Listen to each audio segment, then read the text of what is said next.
What is going on, guys? Blazing Tech here, and today we're going to be talking about my 1987 Suzuki Samurai in 2020.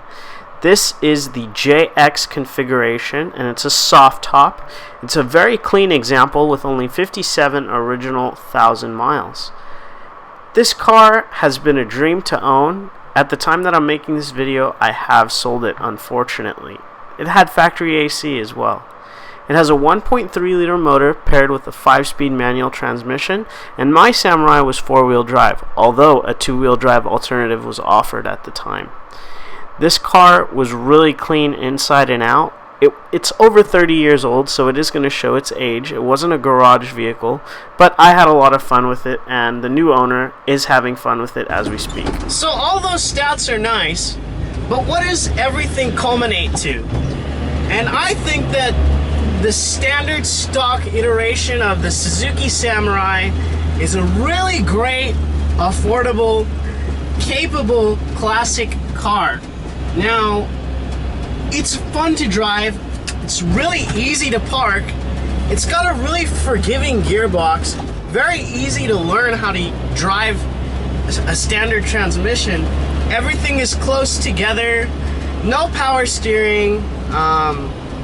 It's really just a back-to-basics 4-wheel drive capable machine that's really going to turn heads anywhere you go, as well as give you that pure 80s vibe. And just the distance between the steering wheel and the shifter is amazing.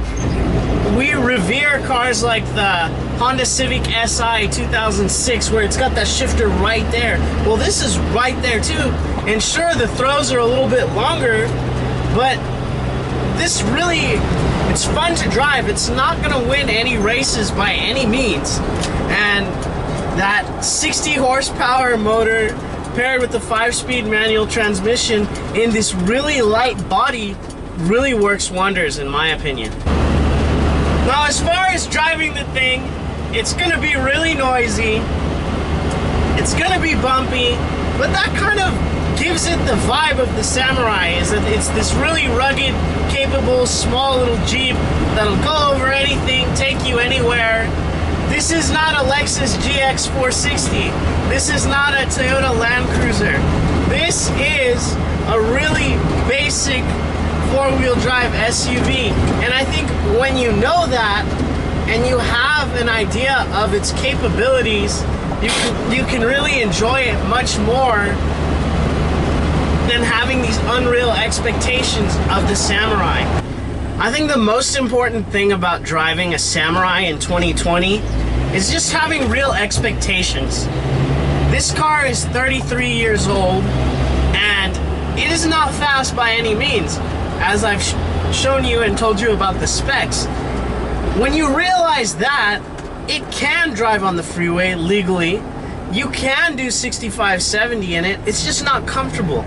And that's why a lot of these Samurais have really low miles, is because owners understand that this car does not shine on the freeway. It's really light. There's a lot of road noise in the soft top, and I'm sure there's a fair amount of road noise in the hard top. But it's so fun to drive in the city. It just turns heads. You feel like you're kind of just bouncing around and everything. Obviously, that was designed to feel this way. That way you can have full control over the vehicle and the trails. It's just, once you get it going, like for example, I'm doing 45, it feels really good. The steering is nice and light. I just feel like I'm really in control of the vehicle because everything is so mechanical. And that's so refreshing in today's day and age to drive a vehicle like this. It makes me appreciate things like a basic Camry, a Tacoma, like my Tacoma. There's virtually no blind spot in this vehicle. I just washed it yesterday and I can't see out of that mirror properly. But it's just so refreshing to get behind the wheel of these classics. And especially for me, I'm 20 years old. These are vehicles that, you know, my dad really looked up to and wanted to own these vehicles. And now for me to have the chance to get into them and just drive them and own them for a while, it's really cool. The best thing about the Samurai is that you can take it in whatever direction you want. You can keep it stock and have a classic car that's capable off-road, or you can spend about $300 to $400, lift it up, do a re-gear and stuff like that, and you're gonna have a really, really capable off-road machine that's so light, so maneuverable.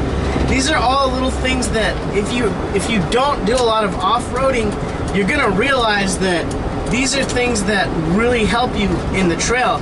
And that is, again, to have something really light, small, something that you can flick around. When I off-road in my Tacoma, sometimes I'm really scared because sometimes I feel like I'm not going to be able to make certain turns. The good thing about the Samurai, which in my opinion is amazing, is that it was really cheap and affordable in 1987, and that's still true today. For a clean example like mine, you're going to have to pay for it, but they're much less than the equivalent of a Toyota pickup, anything like that. And I would say that the build quality is just as good. You know, this thing is a tank. It's really built solid. I've done some light off-roading in it, and I've never felt like I was going to break the car or anything. There's so much support for these Suzukis, it's unreal. I would actually go out to say that these are as reliable or just a little bit less reliable than the Toyota pickup equivalent. Solid front and rear axle. I mean, the list goes on. And you can own a classic car and not have to pay for it in terms of, for example, my 1980 300 TD. Anything went wrong on that, you were looking at least $100. If something goes wrong on this, more often than not, I could probably fix it myself. When you're going down the road, when you're rowing through the gears, you can just really appreciate everything that this Suzuki is. It's basic, it's back to basics, it's refreshing. It would be like if you were eating a really, really expensive cheeseburger for years and years and years from an expensive chef, and then you went to In-N-Out Burger and just had a regular double-double. You know, obviously the quality isn't there, but In-N-Out is still In-N-Out, and that's what this thing is. At its core, this is a Japanese, solidly built, Japanese four-wheel drive machine, and you guys know the quality of Japanese stuff from this time period is just incredible. It's a testament. I mean, I'm driving this thing in 2020, and this is a 1987 Suzuki Samurai, and I'm surrounded by modern vehicles, and it's still going just fine, and I have no reservations to drive this anywhere. It will make it. Will I be comfortable and happy after maybe 3 or 4 hours? I don't think so. In 2020, the Suzuki Samurai is an excellent secondary vehicle. Secondary in the sense that if you want to have a collector's car, something from the 80s that's really easy to work on and tough and just rugged, this is a great car to own. If you want something for the trails specifically that you can build on a budget, if something happens to it, you wouldn't cry yourself to sleep, this is a perfect car. And that's where I lie with the Samurai in 2020. I'm blessed to have this as a secondary car at the moment. It's really refreshing to jump into this and just drive around and row through the gears instead of my Tacoma, but it also works the other way. After driving this for a while, I really do appreciate everything that the Tacoma offers me in terms of comfort, not necessarily reliability because the Suzuki is very reliable, but just comfort, ride quality, prowess on the road, because this is probably the smallest car on the road right now. My closing remarks on the Samurai in 2020 are that it's an awesome car. It's a classic car. If you understand the limitations of the Samurai, this is a great car to have. If you've got the space, if you've got the time, if you've got the money, I would definitely go out and recommend you guys to get one. If this is going to be your only mode of transportation, this is a very reliable vehicle, a very capable vehicle, but it's not, in 2020, in my opinion, this is not worthy of being a primary vehicle. If I had to go somewhere in an emergency, I wouldn't want this to be the car that I had to, for example, drive up north in or drive down south. It's just not quick enough. It's not fast enough. It doesn't feel good at highway speeds to do it for a long time.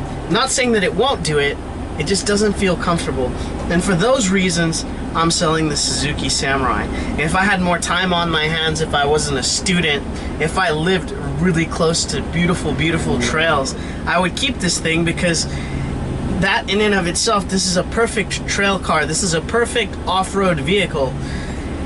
I wish I could keep it, I really do, but I just have to move on because I need something that is a little better of a daily driver.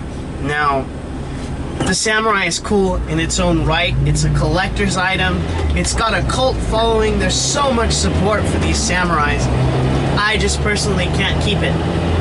I hope you guys enjoyed the video. If you disagree, leave a comment. Let's talk about it. Blazing Tech, and we'll catch you on the next one.